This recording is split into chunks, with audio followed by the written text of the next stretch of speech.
So I made a big move. It was scary, but I knew it was the right thing to do. I sold my Pro 3. Let's talk about it. I loved that instrument. I've probably played it more than any other synth that I've ever owned, save the Prophet 6, which was my first love. It sounds incredible, hi-fi, modern. The modulation options are beyond amazing. So why sell it?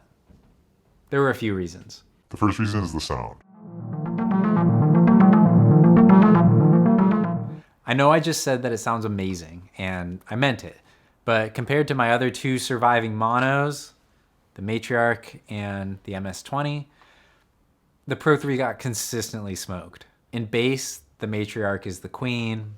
In the mid-range, the MS-20. And in the highs, well, the Pro 3 was supposed to be my go-to. It actually was, but recording session after recording session, it made me regret it. It didn't want to sit in the mix like the others and tended towards a still very good, but ultimately missing something sound, at least compared to the others. It kind of reminded me of a lot of Eurorack systems that I hear, or even some of them that I've made, where it's like all the components are there, but where's the magic? With the Matriarch or the MS-20, the sum of the parts is always greater than the individual components.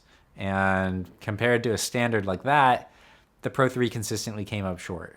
There was one point that I theorized that the Matriarch kept eating the Pro 3 for breakfast because of the mixer.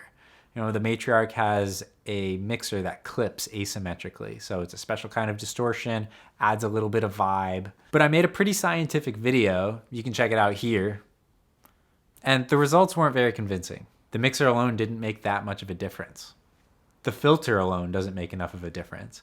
The only reason I can come up with for the constant beatings is that every module in the Matriarch adds a little bit of character along with doing what it's supposed to do. And the Pro 3 just kind of does what it's supposed to do, and then you can add a little bit of distortion at the end. But it's kind of like a one-dimensional solution to a multi-dimensional problem. Character. Reason number 2 is the look. Aesthetically, the Pro 3 looks great on camera, and from the angle of someone watching a performance. But the panel in person is an eyesore. Or maybe it's the gray on gray on gray color scheme that's a problem for me. I like color. But I live in a one-bedroom apartment with my wife.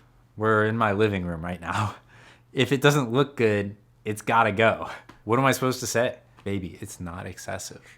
I was disturbed to find out that the Take 5 looked like the Pro 3. That thing sounds so good.